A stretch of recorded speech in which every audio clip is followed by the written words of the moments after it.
There's a Star Wars reference hidden in there somewhere. Somewhere. Tauntology. The tauntology. It's what happens when you wander around the snow until you die of frostbite. That's right. what It's a very is. vivid picture that we got That's right what there. happens.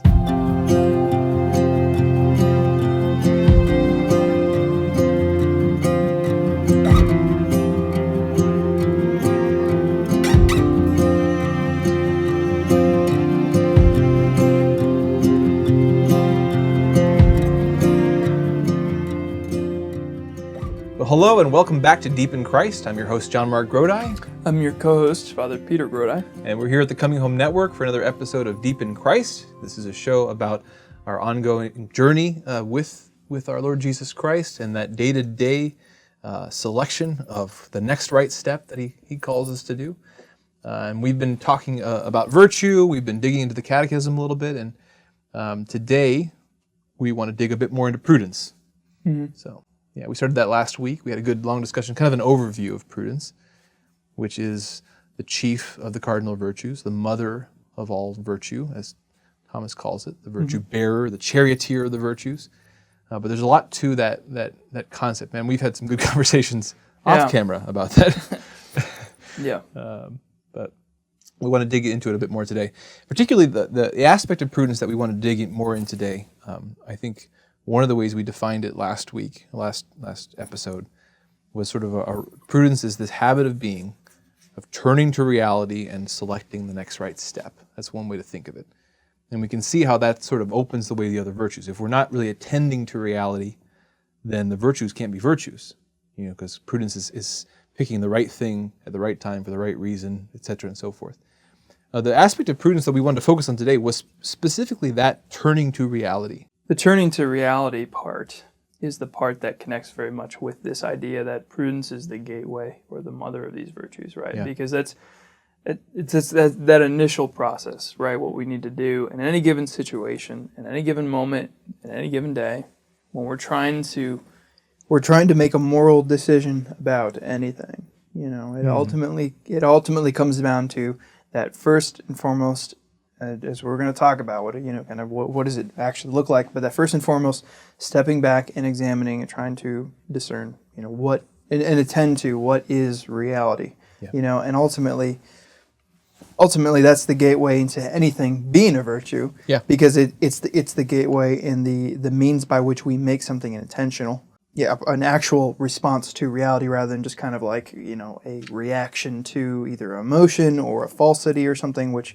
We may do the right thing in any of those situations, but it's not going to be necessarily a virtuous action. Yeah. Just because it doesn't have that intentionality and that, actually trying to respond correctly to what's in front of us. Yeah, it's interesting. We were talking beforehand about how there's a sense in which, you'll see as we dig more into these virtues that all the virtues are contained in each. There's some interesting sort of Venn diagram sort of situation going on there where... Flowchart.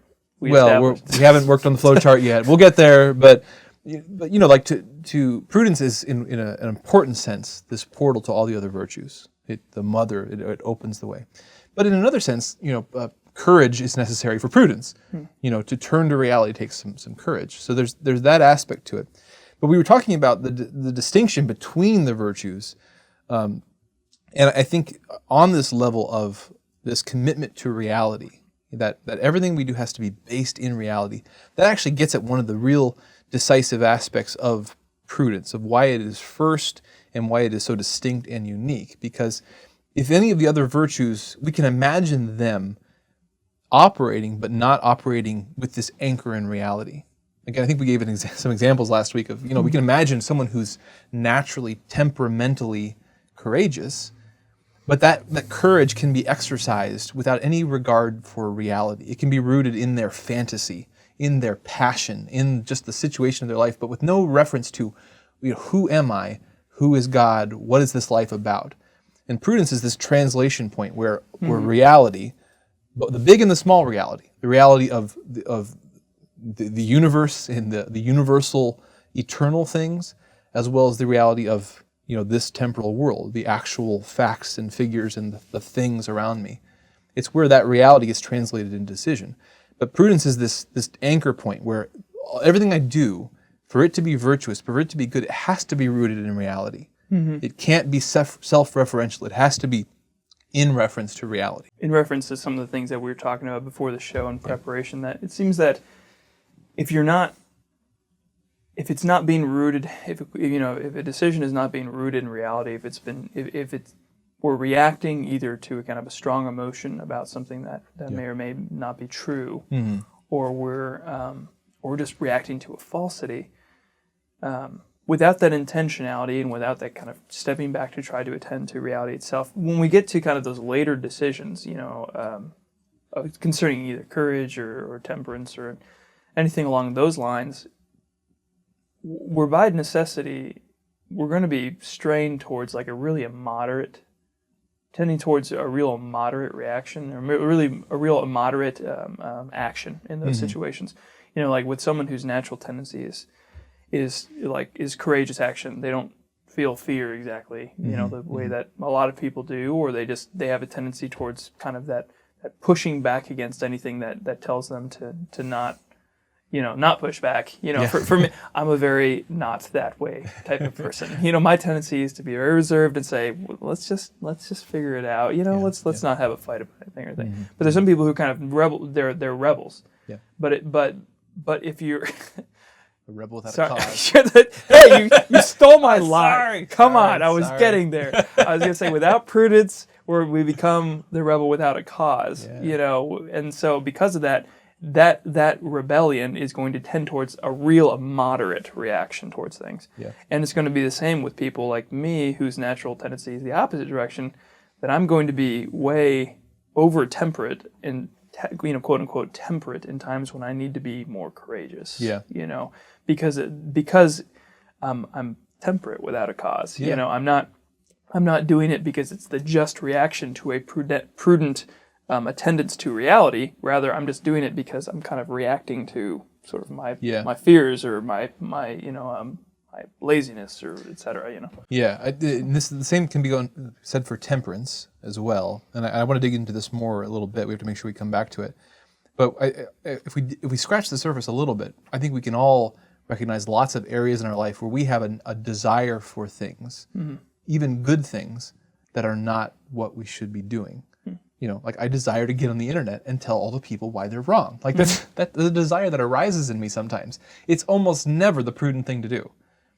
And so if my temperance, if my desires are self-referential, they're simply, I'll do what I want to do.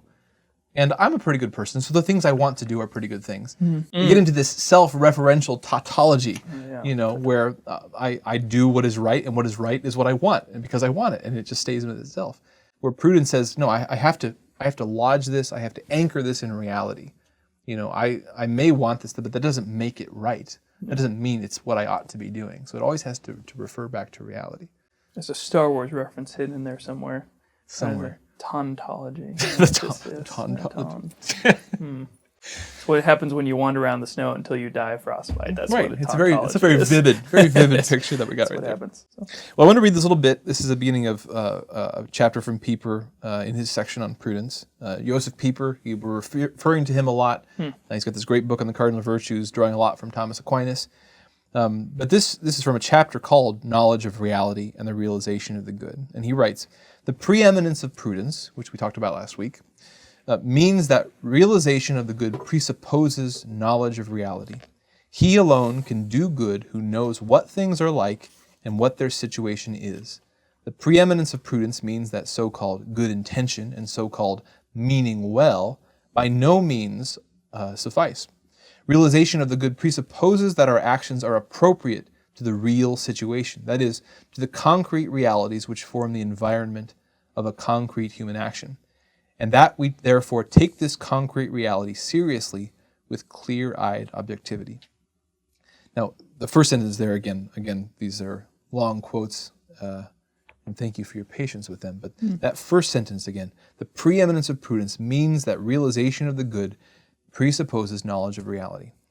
Good, to put this in very simple philosophical terms, the good depends on the true.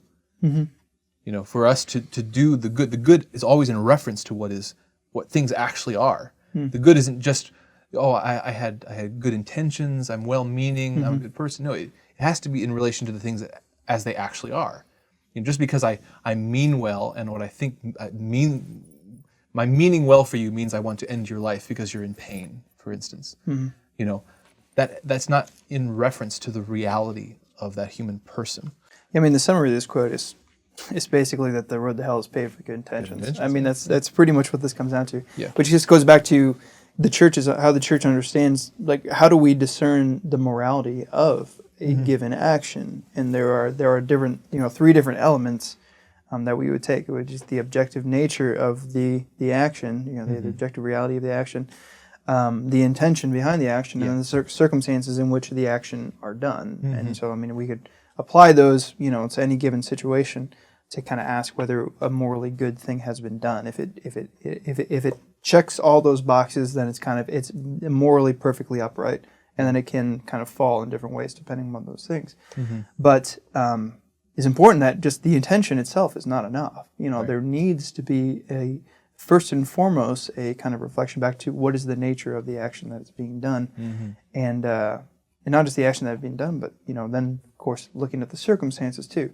Circumstances, I think honestly, it's when we're looking at the circumstances of a particular action that prudence is really going to come into play in a big way in our kind of daily lives, because there are situations where, like the nature of the action, like ending someone's life because they feel, we don't want them to experience pain. There's a more kind of objective, kind of bigger nature, like, the greater moral truth is a bit more clear here, and we just need to attenuate ourselves to that. But when it comes to prudence, like really kind of in the mud, happening, applying in our daily life, it's more along the lines of, should I watch TV right now, or should I go and pray or take out the garbage? It's like when we're getting down to kind of daily life, it's going to have a lot to do with kind of examining the circumstances around our it's action. those little decisions. We talked about that a little bit too. The little decisions. A lot of times what gets us in trouble in life is that we are thinking about these big situations, but not recognizing that, no, I have 1,000 little yeses to God in my normal day-to-day. I can sit in my armchair and hope that, man, I'll someday when I'm in this situation in need of great courage or temperance, some big moral decision, that I'll be ready for it. I'll be a hero. But that's built out of 1,000 small acts of courage and temperance in my day-to-day life. And prudence, I think, it does always involve the most practical, the smallest. It's almost, prudence, we might almost say, is always this bringing together of the biggest and the smallest, bringing them together. We bring to bear reality as best as we can apprehend it to the smallest, bite-sized little chunk of action we can do. We don't try to go 5 steps ahead.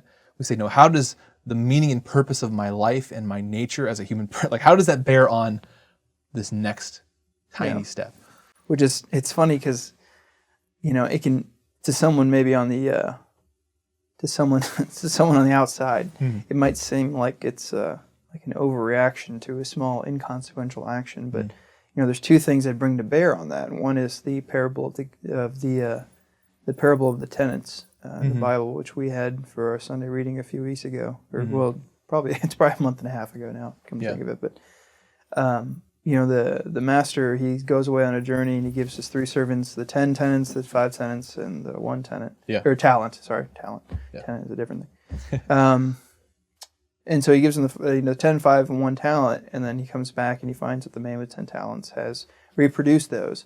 And he says, "Well done, good and faithful servant. You have been faithful in small things. I will give you responsibility in large things," right? Yeah.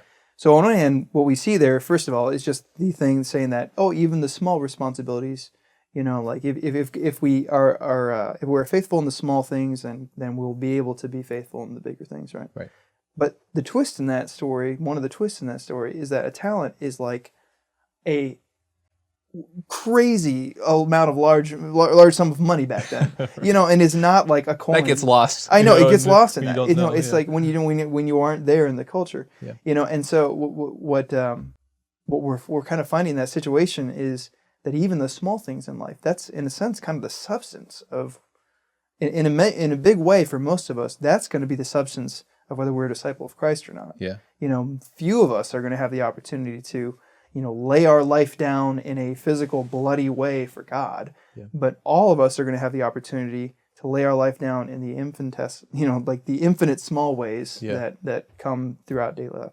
So there's that. Uh-huh. And then just on top of that, there was a saint or a blessed, I wish I could remember who they are, but they said it would be better if the whole world, if everyone on earth died in starvation and the entire universe, dissolved into flame, than for a single venial sin to be committed.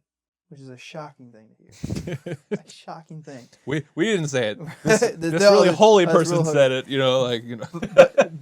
But if you tend to the truth of the reality is that the ontological reality of a betrayal of God by His creation is far greater than all of the natural evil that could ever, because natural evil, that there's no moral bad being done by just kind of the reality of it. Yeah. There can be moral bad being done by a person being starved, but if the entire world starves by no moral bad being done imposed upon them, then all of that natural evil does not equate to a single moral evil. Mm-hmm. And that's the significance, is that when we're taking these big, huge, kind of ultimate truths and we're applying them to these small things, it's because although they are just venial sins compared to like mortal sins, I mean, that is the substance essentially of, that's a big deal for us. Each of those is a big deal. Like, we really got to be striving for all those things. And that's what life is about. It's what we do, what we're becoming by what we do. And that's why virtue is important, because it's describing, if we do X, Y, or Z, if we take these steps, we're either becoming, that saint or that opposite of the saint. By our actions. Now, I think a key here, again, what we're talking about today is this aspect of prudence. We're highlighting that how prudence is about this commitment to reality, its commitment to truth, but it's immensely practical. Prudence always deals with not so much the ideal, information we don't have, but with what we do have. So right now, where I am, what I know, as best as I can, Lord, what is your will in this next step? I think that's an important point here, that we're not, prudence is a practical virtue, is how it would be described, in the sense it's dealing with what in practice we can actually do. I can't stop life and get off the train and go figure everything out and then come back, with perfect information. No, at every moment I have to, as best I can, with the conscience insofar as it's been formed, try to make that next right decision. Yeah, Joseph Pieper, he on page 18, he has got a quote that specifically talks about that, and he's referring to Thomas Aquinas and all these things, but it says, "The certitude of prudence cannot be so great as completely to remove all anxiety." A profound statement, this. Man, then, when he comes to a decision, cannot ever be sufficiently prescient, nor can he wait until logic affords him absolute certainty. The prudent man does not expect certainty where it cannot exist, nor on the other hand does he deceive himself by false certainties. And so it's just, we can, this idea, of applying truth to reality and all that stuff, it shouldn't paralyze us into thinking that we can always have that perfect certitude about what is the best possible, outcome in every situation. But sometimes it's about choosing the best by the knowledge of the situation that we have at the time. Yeah. So if we think about it, even a decision where you have imperfect information, where you're going to, in the end, have to make a judgment call, I mean, that's part of the prudent decision embedded in that situation, saying, I don't have 10 hours to make this decision. And even if I did, it would be imprudent to use 10 hours to make this decision. Like, where are we going to go eat tonight, babe? I might say to my spouse. That's not, even if I could consider all the things in the universe, the nature of that decision is one where if I have to think about it more than a few moments, I probably should just decide. Prudence, again, in this moment, I need to survey what I know, but then I do also have to act. And you can err too much in any direction. And we'll talk about that a bit more in future episodes, about very specific, concrete aspects of prudence. But one of them is, some of them are describing that prudence is this balance between not being too little preparation or forethought, so not just acting mindlessly, but it's also not overthinking things. It's recognizing that, no, I need to, in the moment, I need to do my best to survey, and make a decision. Now, another aspect of this that's important is also recognizing that, again, we're talking about virtue, so we're talking about habits that we grow in. Yeah. You know, again, if we've not lived prudent lives up to this point, then the first moment we wake up, we leave that Plato's cave, so to speak, and decide, wait, okay, Lord, I've been living in all sorts of unreality. I've been following my passions around. I've just been doing whatever I want. I've been trying to almost hide from thinking about reality because it's kind of painful, because there's a lot of mess there, a lot of baggage. Yeah, that first turning, that first conversion of saying, okay, I got to actually look at the mess that my life is and begin to make some decisions about it. Yeah, those are difficult. And we often find, okay, we've got lots of situations that need to be unpacked and dealt with and I need to learn about. But it's important to keep in mind that what we're growing in is a habit of soul that gets easier and more ready, more expedient, stronger as we grow in it, as we practice it.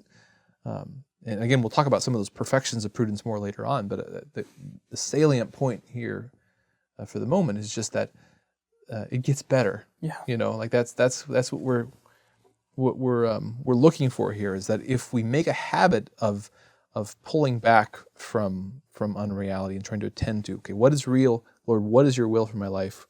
What do I actually know? That it gets easier to do that. It becomes more natural. It becomes more fluid. It becomes more peaceful to do that. Yeah, because it does feel like a violent turning sometimes. It's amazing how something, and kind of reflecting on my experiences in life, where I've had moments of, kind of real victory and kind of prudential stepping back in an area that I've not been prudent in. Not to say I am perfect in this at all. If anything, it's made me realize, how consistently imprudent I am in many things. But it's amazing to feel how that pulling back, from a situation of where you're set on a course, like for instance, let's say, you've woken up every day for 2 years and had, you've gone and had 10 pancakes or something. I don't know, whatever. Big bowl of Lucky Charms. 3 bowls of Lucky Charms. 3 bowls. Yeah. It is easy to polish off 3 bowls of Lucky Charms. That's like nothing. I speak from experience. Those are rookie numbers. I was trying to think of something that I haven't done to not be as referential, so thanks for bringing up Lucky Charms. You're welcome.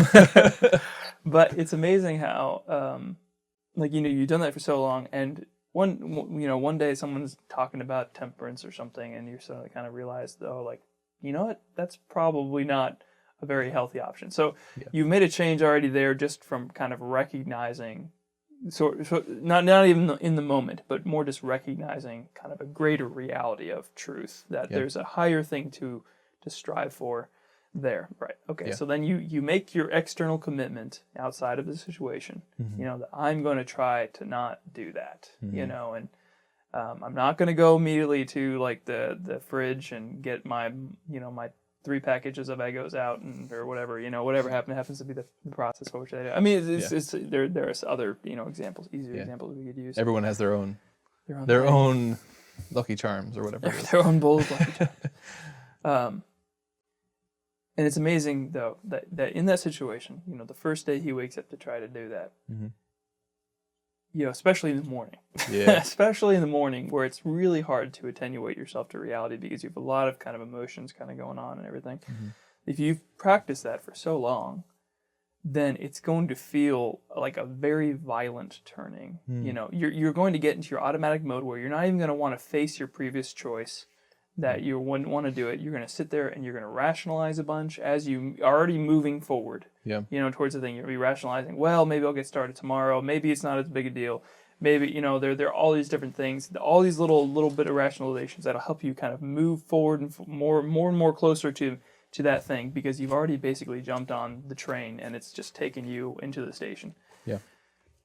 And it's amazing how violent that initial kind of stepping back from that situation can be. Yeah. Not violent on the outside, but violent internally. Yeah. And you almost can feel not to get like kind of overly spiritual with it, but in the situations that I've been kind of in that situation, you almost feel the devil going, no,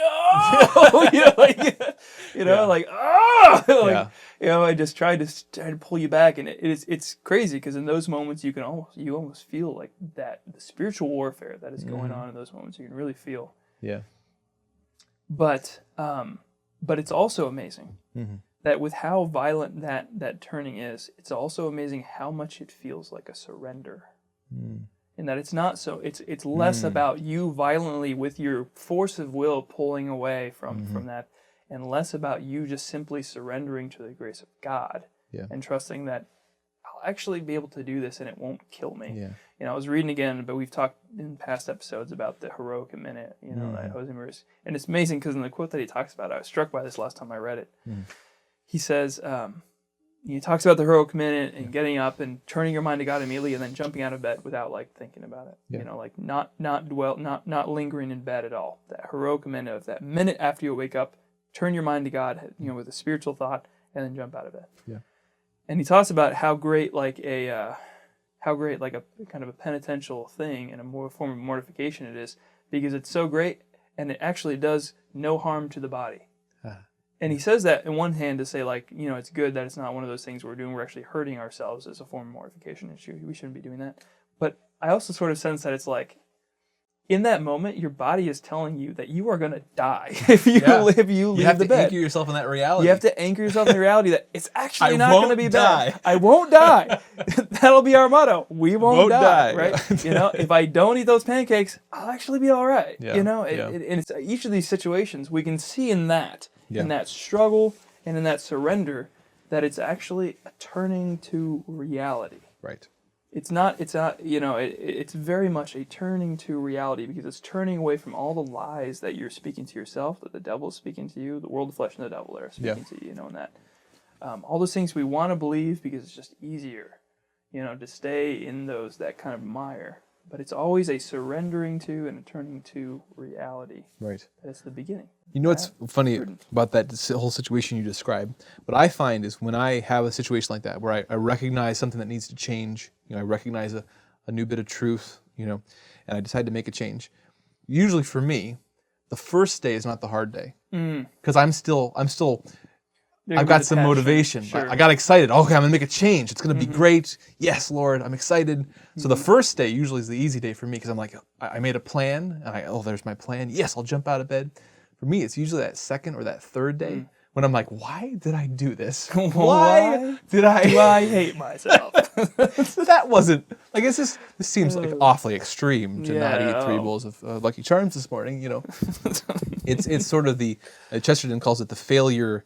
The real, I can't remember the phrasing, but the failure of the honeymoon. That's the phrase he uses. That, you fall in love and you get married, and then the failure of the honeymoon means that at some point, the honeymoon phase of a relationship, or of anything worthwhile in life, that phase where you were motivated, you were operating out of passion, and it was passion for something good, that wanes, and then the question becomes, do I continue to operate in accord with reality, even when my passion has fallen out? The floor has fallen out of my motivation. That's the question. At my parish, one of the things that we're about to start doing, me and a group of guys, actually, we're up to like 12 guys, which is kind of awesome, because it's just like one after another. It's just been like, oh, hey, we're going to do the Exodus 90 program. Oh, yeah. I don't know if you all have heard of the Nexus 90 We'll put a link in the description, but give them a quick overview. Basically, the idea is that it combines both the spiritual wisdom of the centuries, with some kind of modern scientific, psychological methods and knowledge, to basically to put together a program that works to help you break free from kind of the habitual chains that you've been living in, specifically kind of for men, And so the idea of the 90 is because contemporary science shows that to break free from a habit, you got to practice breaking that habit for 90 days. So that's the whole 90 thing. But it's called Exodus because the way that which we do that is by entering kind of a desert. Is entering a desert of these kind of physical comforts, and even spiritual and emotional comforts, to try to get down to the root thing that is that is constantly kind of keeping you enslaved to whatever bad habit you're in. Yeah. And so like getting down to recognizing that, oh, I'm struggling with watching pornography. Mm-hmm. Getting down to the fact that a lot of times you're falling into that over and over again because of loneliness, or because of just feelings of like meaninglessness, or these different things, or just when I'm extremely tired or I'm stressed out, and so the idea is to kind of enter into this desert where you can become, first of all, more aware of those things, of those actual impulses and those experiences in your life that are dragging you and keeping you enchained in those things, and then trying to deal with them. But the reason I brought it up is because what an essential part of the Exodus 90 program is that you do it with a group of other men to hold you accountable. Mm-hmm. Because exactly what you're talking about. The first day, it's like everybody's like wakes up that first day of Exodus 90 like, this is gonna be great. I'm gonna be freaking amazing. And by the end of this, like, I'm like a Marine. Yeah. And then like by day 3. And just so the audience knows, if you're not familiar with it, it involves like it's a 90-day commitment group of guys, and you do cold showers, and you give up media and sugar and a bunch of other stuff. It's eating outside of meals. So again, the first day you're kind of pumped up, like, this is gonna be awesome. You know, the third day, the 30th day, like, the 60th day. Well, I think I'm done now. Well, get off this is fun. The accountability aspect of it is so important, and it also again it gets into this particular discussion today that why is accountability, whether we're talking about a program like Exodus 90 or AA or any program out there, what's so important about the accountability aspect? There's many reasons why it's important, but one aspect is that when you have to speak to another person, that forces you to face up to reality. Mm-hmm. It's very easy if you remain in your own thoughts to always, you used the word earlier, rationalization. And that's such an important word for this discussion about prudence, because prudence is precisely about being a person of reason. I want to tend to a reality, and I want to make the reasonable response to that reality. Well, what is rationalization when we use that term? That's precisely means I'm disattaching from reality and trying to come up with reasons why this is okay, or why I don't have to attend to that reality. We're telling ourselves polite fictions. We're rationalizing in this tautology, this self-referential fiction. Anytime we have an attachment, when we have a passion for something, and we're not turning to reality, we're not engaging prudence, we're rationalizing why this is the case, why this is good, why I'm fine the way I am. And as soon as you have to tell somebody, in the context of Coming Home Network too, the reason the Catholic Church, in the guidance of the Holy Spirit, the reason we have confession, to tell this to another human being there that Christ has given to you, is you have to face reality. It's harder. It's easier to tell yourself lies than it is to look somebody else in the eye and tell them lies, unless you're a very calloused, practiced liar. It's harder to look that person in the eye and lie to them. It's very easy to tell yourself polite little fictions to get through polite your life. Fictions. I love that phrase. I love that phrase. It just it gets down to it so much that how like the devil is he likes to portray himself as like a gentleman. Yeah. Like in the sense of like he gives you these very reasonable, he kind of helps just feed your natural worldly and personal desires of the flesh and the world. He feeds them with these tiny little kind of points of quote unquote logic. It's very reasonable to do this, very reasonable to do this. But it's amazing because when we step outside of that fiction, it's like a lion. A lion is released, and we feel that, and we kind of experience it. It's kind of scary. Yeah. But it's a fiction. It's like I was actually talking with another guy the other day about very similar situations when he would get stuck, in these, well, not to bring up like a lot, not to bring it like more than it should be, but he was kind of stuck in these situations where he would, end up going to pornography over and over again. And we kind of, as we were talking about, we sort of came to this sort of visualization of it's like you're on this train in this tunnel, that's rolling along. And the fictions that are told are kind of like they form the walls of this tunnel. That basically says, well, there's no way you can jump off this train. Right. If you jump off the train, you're gonna hit the wall. All these things, and how we were talking about like what can we do? What can you do in those situations to jump off the train and to realize that the wall is just like an illusion, Yeah. that you'll end up like in the sun, if you just jump through that wall.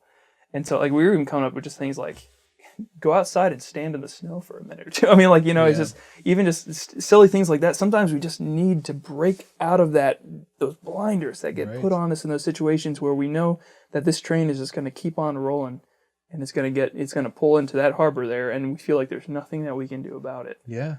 Pull into that station, there's nothing we can do about it. Rationalization are the stories we tell ourselves. And this habit of prudence, this habit that, again, it's not just a one-time action. This habit of soul that we want to develop in our life is this turning back to reality and saying, no, what's the real story?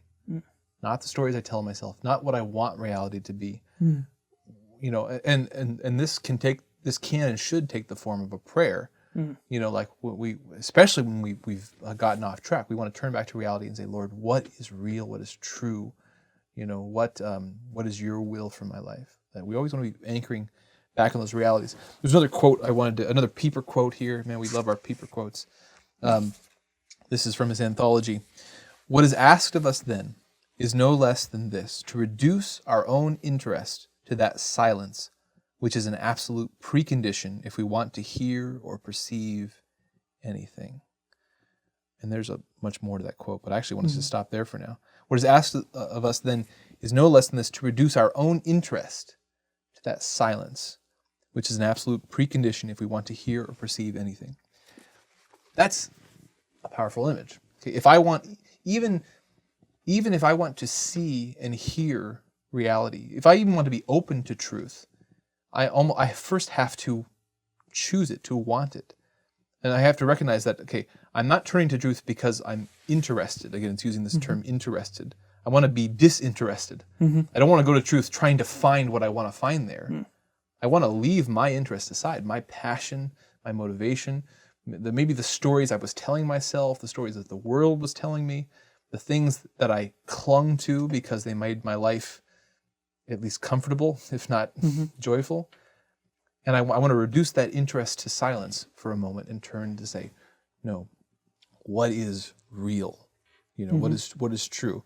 And again, as you said, the devil's all about polite fiction. It's all about lies. Lies about who God is. I mean, go back to Eden. I mean, that's what, that the first thing was this trying to get Adam and Eve to accept something they knew was not true. You can't really trust God. Yeah. You need to have a provision. You need to have a conjugal, what's it called? A conjugal, the contract that people sign. Yeah. What, a prenup? But you need a prenup with God. You can't, you need to make sure you've got an out. Don't go all in. You don't go all in. Yeah. Whereas if we're honest with ourselves, like we know that God is trustworthy. It's whether or not we choose to turn back to that reality in those difficult situations and say, no, if God is trustworthy, then I need to do X, Y, or Z. Another aspect of this I think that's important to keep in mind too is just because oftentimes we're always living with ignorance. We're always living with imperfect information about any aspect of our lives. It's important to keep types of information, types of truth in mind. Like there are things we can know for certain, like mathematical truth. I know that 2 + 2 = 4. I at least believe I know, that God exists and He's God, and I have met Him, I've encountered Him. I choose to believe in Christ and to believe the truth He's revealed. So those things are kind of solid for we Christians. Those truths are solid and there, and we evaluate the changing temporal aspects of our life in light of those eternal realities. But think about what often happens in day-to-day life, especially in the modern world, especially in this informational age, how tightly people cling to the temporal, the changing, the contingent things. I know this politician and I know this party and I know the reality of this scientific situation because I've read these headlines. Those are all things that are, in some sense, are fundamentally indeterminate. Like you can only know them with a reasonable degree of probability. You can't know them for certain. And because of that, we need to keep a kind of a loose-handled grasp on things that are less knowable, more changing, more passing, and a tighter grasp on those things that are eternal and unchanging.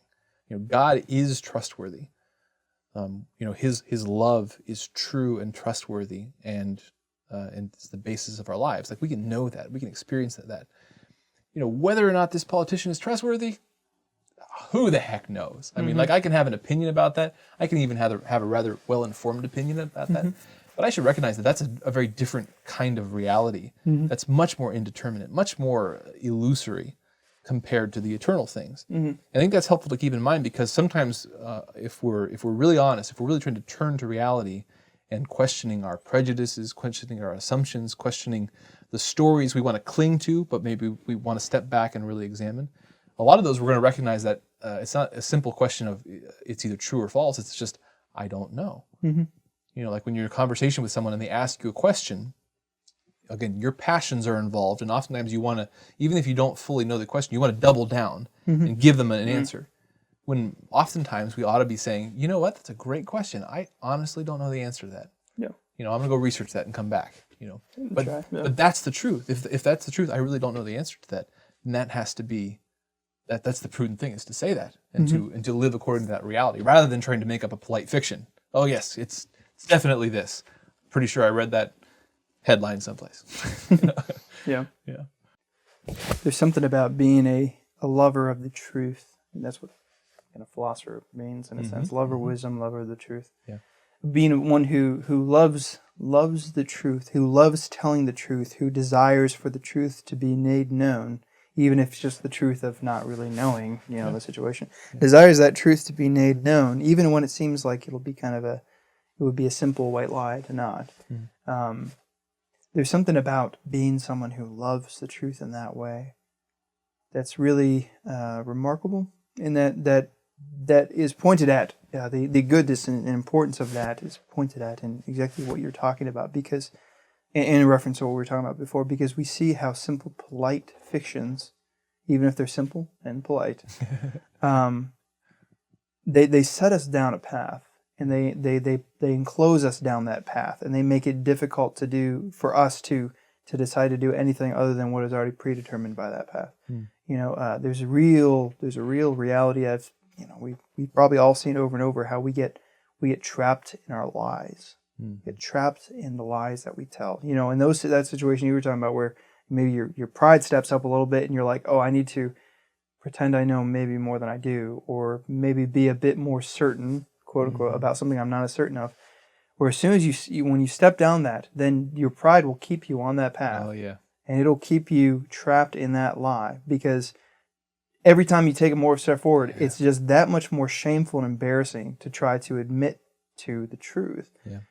And it's like that. It's like that in many ways when we are kind of on that journey of trying to have a prudent response to something, that especially when it's a habituated, sinful action or imprudent action that we've just gotten used to, is that, and I think it was Francis of Sales who said this, as soon as we start arguing with the devil, we've already lost. Yes. Right? As soon as we start arguing with the devil, we've already lost. Because as soon as we take kind of that first step down that journey where we begin a little bit of a rationalization, then it's that much harder every step of the way. We enclose ourselves in that tunnel a little bit more every step of the way, because we have to admit our own wrongness to a greater degree every step of closer that we get to it, and rather than just at the beginning we just kind of stop. If we just we cut it off at the source, then it's easy to just be like, okay, like I'm here. But every step we take along the way is just that much farther. We have to come back, in a sense, in a spiritual, kind of an emotional sense. We have to come back if we're going to stop it. And so that prudent turning to reality right at the beginning is so important, and not allowing ourselves to step down that rationalization line. Cutting at the source is so important. Yeah. And that points out it puts in sharp relief this connection between two aspects of ourselves that I think sometimes we separate in our mind. We separate sort of our intellectual life, our apprehension of truth, and our moral life. So think of the way people interact on the internet. Oftentimes, like a person may speak a lot of things they think are true, but be a complete jerk about it.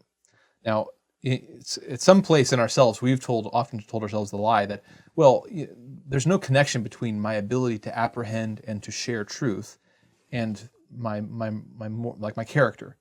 Like, yeah, I may be a jerk, but I'm telling the truth here. Well, the reality is that those are not two distinct spheres that operate independently of each other. they're actually deeply interconnected, and precisely for the reasons you're saying. Once you begin to, if you are not a person of virtue, you can't be sure you know what the truth is, because it takes courage to face up to difficult truths, or to face up to previous lies that I've told or accepted. It takes temperance to hold myself back from a story I really want to be true.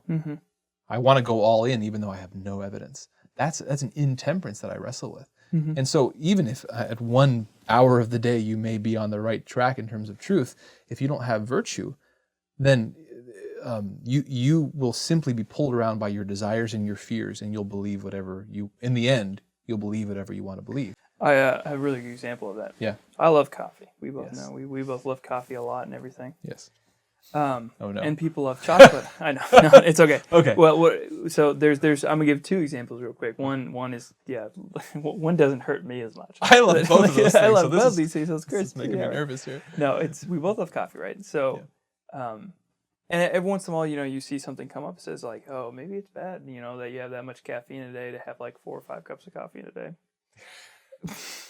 So I'm like, yeah, probably not, But then like one article pops up that says drinking coffee can make you live longer, and you're like, I'm gonna share this. I'm gonna share this everywhere, like.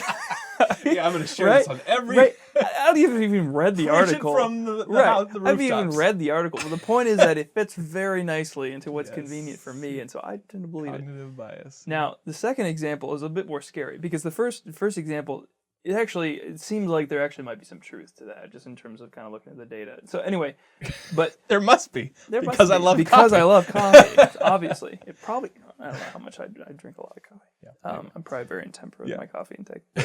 Yeah. The second one is, there was one about it was like dark chocolate. Mhm. Eating dark chocolate is like it can help you live longer or something. Sure. Yeah.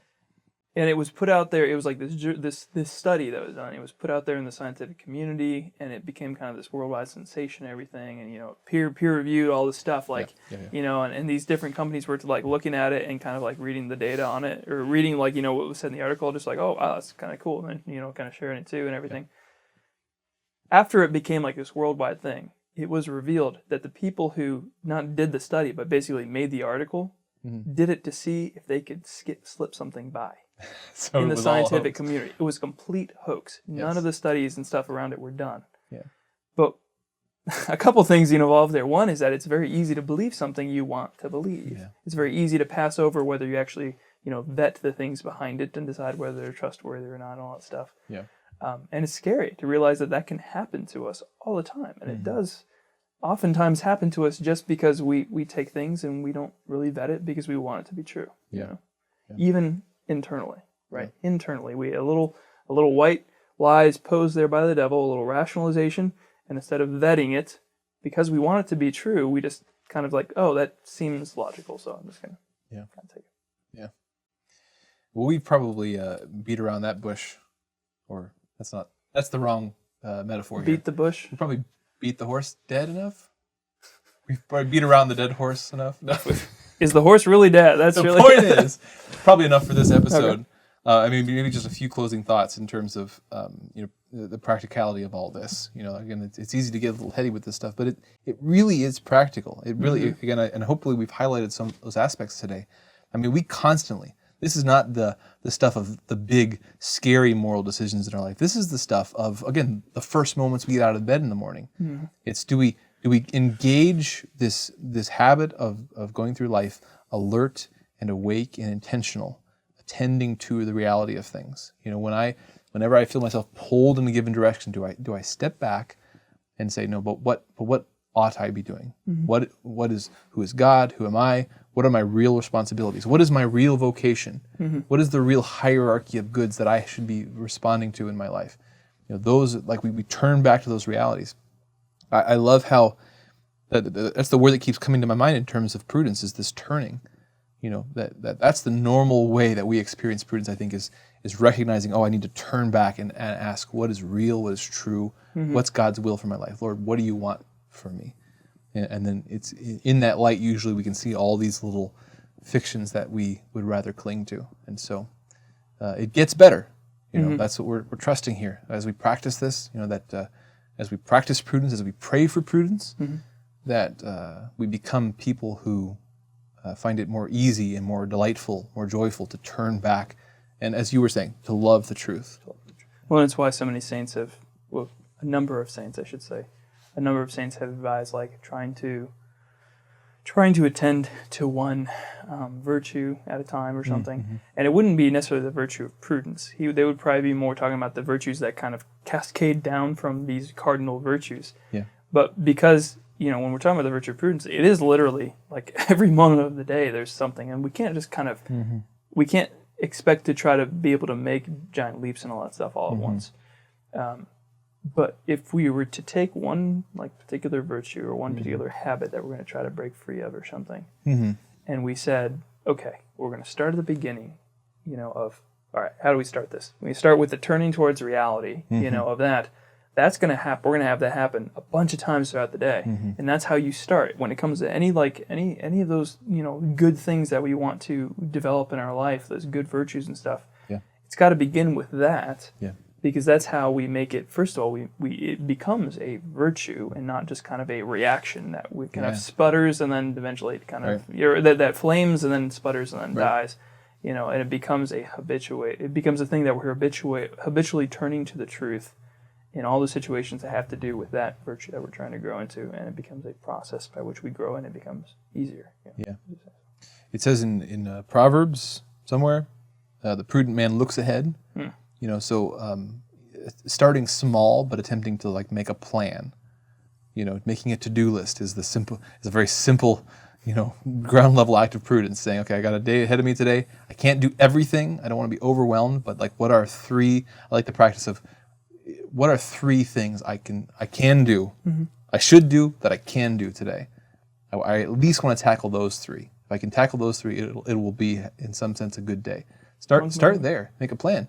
And then on the other end of the day, the practice of an examination of conscience, where we're specifically, maybe even at a time when we don't want to, we'd rather just go to bed, to take a few moments and to bring ourselves in the presence of God and to turn back to our day and say, okay, what happened?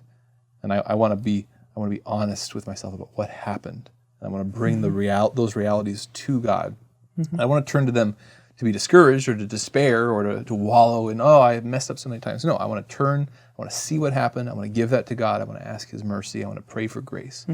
But that's a habit of turning to the reality of things rather than maybe out of reaction staying in unreality. And Jesus said, I came to save the sinners. I came to save those who are lost.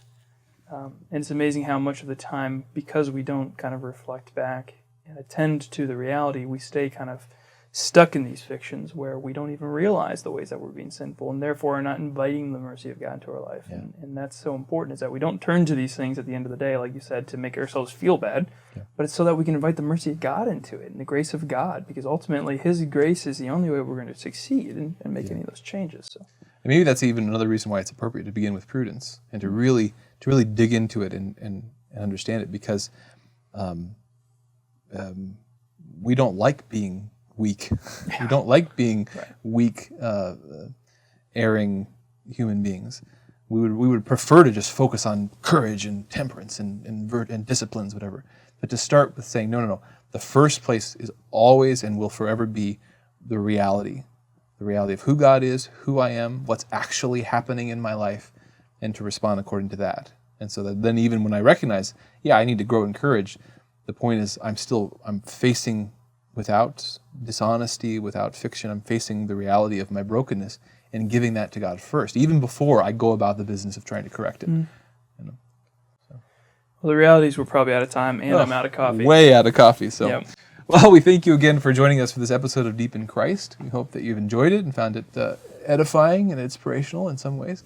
We'd love to hear what you think, and so, again, this is produced by the Coming Home Network International. And the Coming Home Network is a network of people who have embraced full communion with the Catholic Church. And we're a network of those people who are helping others making a similar journey.